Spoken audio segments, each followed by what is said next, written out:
Assalamualaikum warahmatullahi wabarakatuh. Salam sejahtera untuk kita semua. Anak-anak, semua Anda sehat?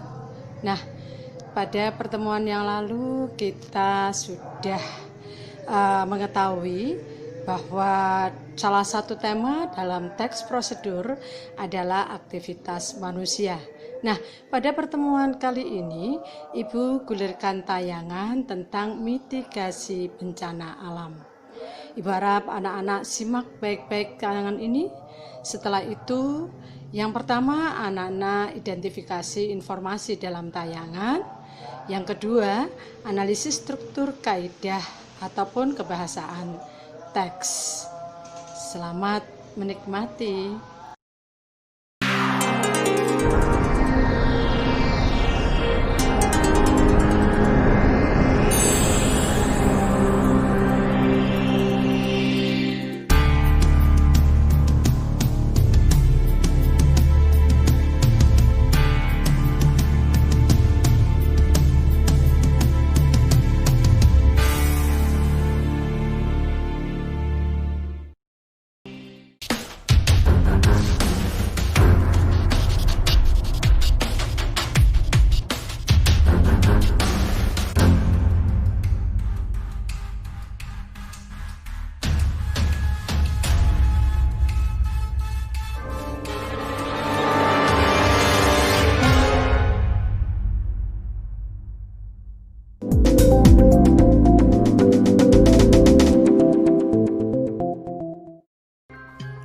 Sejak terbentuk sekitar 4,5 miliar tahun yang lalu hingga saat ini, bumi telah mengalami banyak proses perubahan. Proses perubahan itu dipengaruhi oleh dua macam tenaga, yaitu tenaga endogen yang berasal dari dalam bumi dan tenaga eksogen yang berasal dari luar bumi. Tenaga-tenaga tersebut dapat menyebabkan terjadinya fenomena atau gejala alam seperti gempa bumi, gunung meletus, banjir, tanah longsor, kebakaran hutan, dan sebagainya. Fenomena alam tersebut merupakan suatu hal yang wajar terjadi di bumi. Namun, apabila fenomena tersebut menimbulkan kerugian atau korban jiwa bagi manusia, maka fenomena alam tersebut dikatakan sebagai bencana alam. Pada dasarnya, bencana alam dapat digolongkan menjadi 3 aspek, yaitu geologis, klimatologis, dan ekstraterestrial. Bencana geologis adalah bencana alam yang berasal dari faktor geologis seperti gempa bumi, gunung meletus, dan gerakan tanah. Bencana klimatologis adalah bencana alam yang berasal dari faktor iklim atau cuaca seperti banjir, angin topan, El Nino, dan La Nina. Bencana alam ekstraterestrial adalah bencana alam yang berasal dari pengaruh luar bumi seperti meteor jatuh dan badai matahari. Indonesia terletak di wilayah deretan gunung api di dunia yang masih aktif. Deretan gunung api ini disebut sebagai Ring of Fire. Pada gambar, simbol bulatan merah menunjukkan jajaran gunung api. Deretan tersebut terlihat seperti satu jalur yang berderet sampai ke Indonesia, terutama yang menyambung ke pinggiran Samudra Pasifik. Garis-garis hitam menandakan batas-batas lempeng benua dan lempeng samudra. Lempeng-lempeng ini selalu bergerak sehingga menyebabkan adanya pertemuan atau tabrakan antara dua lempeng yang berbeda. Perhatikan posisi Indonesia pada lempeng tersebut. Indonesia berada di pertemuan dua jalur pegunungan, yaitu Sirkum Pasifik dan Sirkum Mediterania. Sirkum Pasifik adanya di sekeliling Samudra Pasifik, mulai dari Indonesia, Filipina, Jepang, terus ke arah utara Rusia, menyeberang ke arah timur, Alaska, pesisir barat Amerika Serikat, Amerika Tengah sampai ke pesisir barat Amerika Selatan. Sirkum Mediterania adanya memanjang mulai dari Indonesia, terus ke arah barat ke pegunungan Himalaya, Mediterania, dan Atlantik. Bencana alam di Sirkum Mediterania selain disebabkan oleh peristiwa subduksi, juga disebabkan karena adanya pertemuan atau tabrakan antar lempeng benua. Daerah-daerah ini merupakan daerah rawan gempa bumi.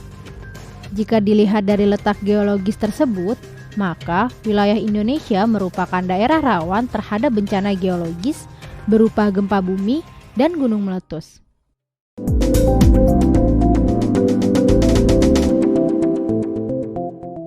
Wilayah Indonesia merupakan wilayah yang sangat rawan terhadap bencana alam, khususnya gunung meletus, gempa bumi, dan banjir.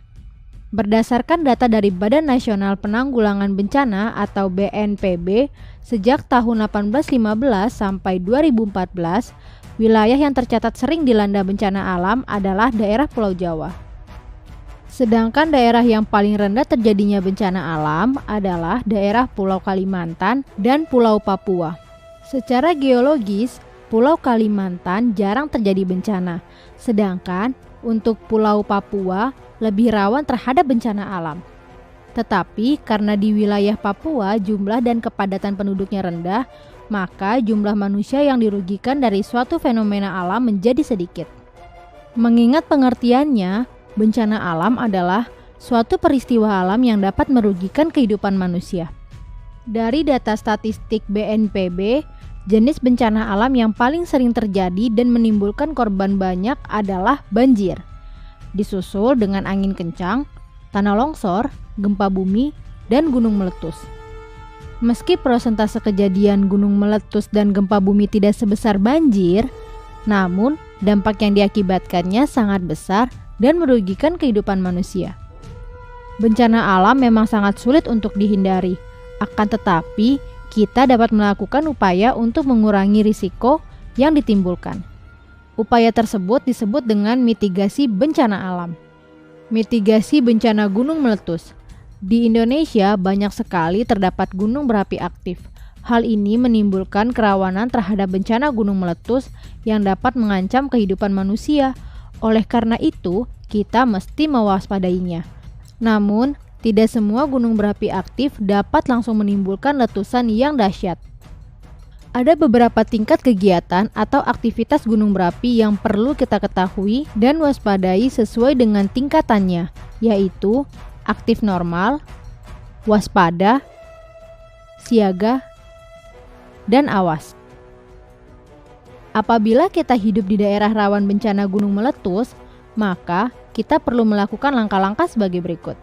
Cari tahu tentang sistem pengamanan di komunitas daerah masing-masing, serta bagan alur keadaan darurat. Waspadai mengenai bahaya yang menyertai letusan gunung api, yaitu lahar dan banjir bandang, longsor dan hujan batu, gempa bumi, hujan abu, hujan asam, dan tsunami. Lakukan rencana evakuasi. Buatlah persediaan perlengkapan darurat. Hubungi pihak-pihak yang berwenang mengenai penanggulangan bencana. Bagaimana apabila kita mengalami langsung terjadinya letusan gunung berapi? Langkah-langkah apa saja yang mesti kita lakukan? Ikuti perintah pengungsian yang diperintahkan oleh yang berwenang. Hindari melewati searah dengan arah angin dan sungai-sungai yang berhulu di puncak gunung yang sedang meletus. Apabila terjebak di dalam ruangan atau rumah, pertama, tutup seluruh jendela, pintu-pintu masuk, dan lubang atau keran. Kedua, letakkan seluruh mesin ke dalam garasi atau tempat yang tertutup.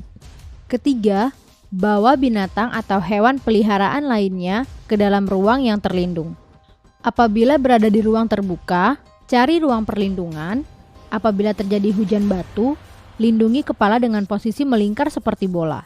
Apabila terjebak dekat suatu aliran, hati-hati terhadap adanya aliran lahar dan carilah tempat yang lebih tinggi dan aman. Lindungi diri Anda dari hujan. Kenakan pakaian kemeja lengan panjang dan celana. Gunakan kacamata untuk melindungi mata Anda. Gunakan masker debu atau gunakan kain atau sapu tangan untuk melindungi pernapasan Anda.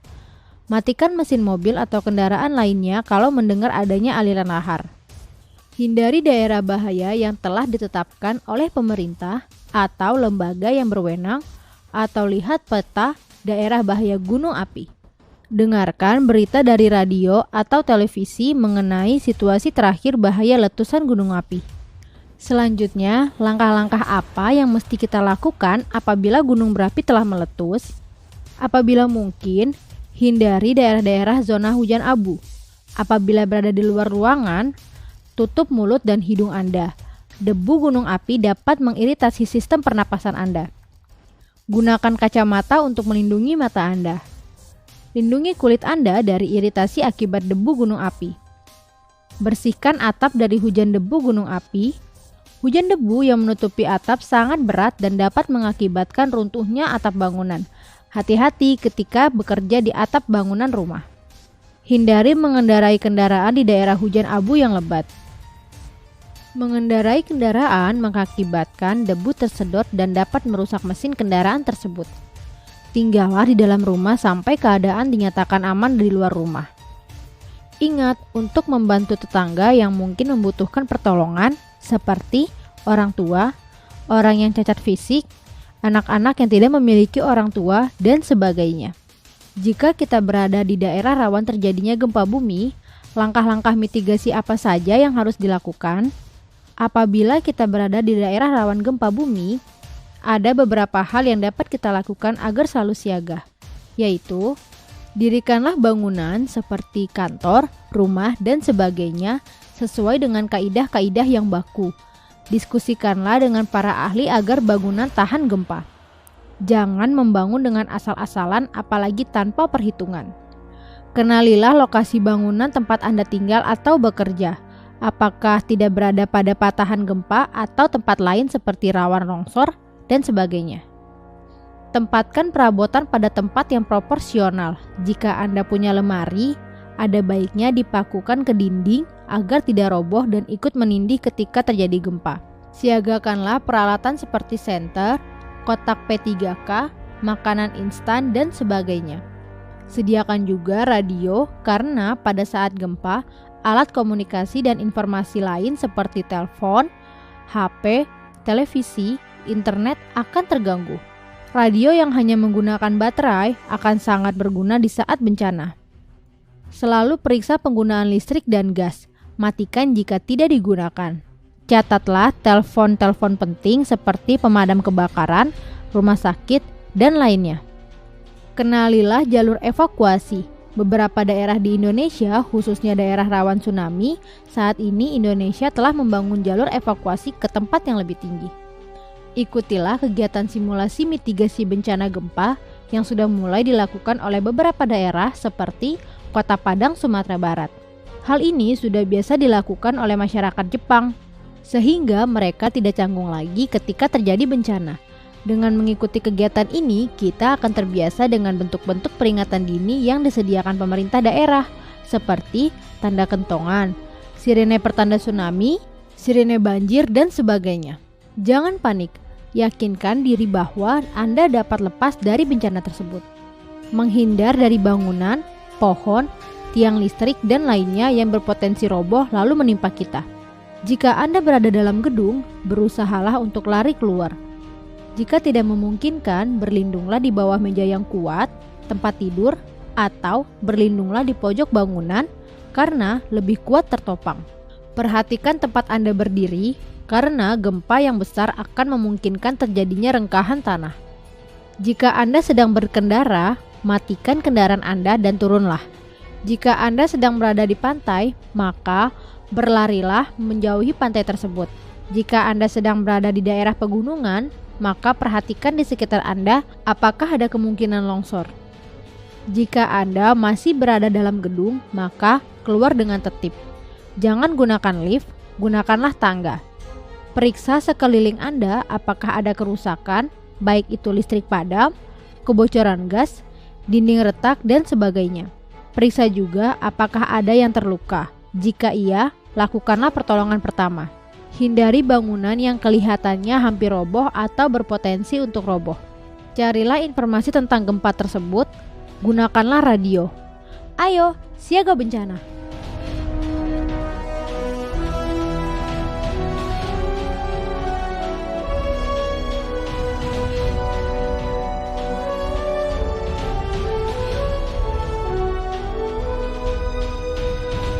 Nah, anak-anak, tayangan video mitigasi bencana alam yang menyajikan beberapa jenis bencana, berikut aktivitas yang dilakukan oleh manusia untuk menanganinya pada saat bencana terjadi ataupun setelah bencana itu terjadi, sudah Anda simak bersama.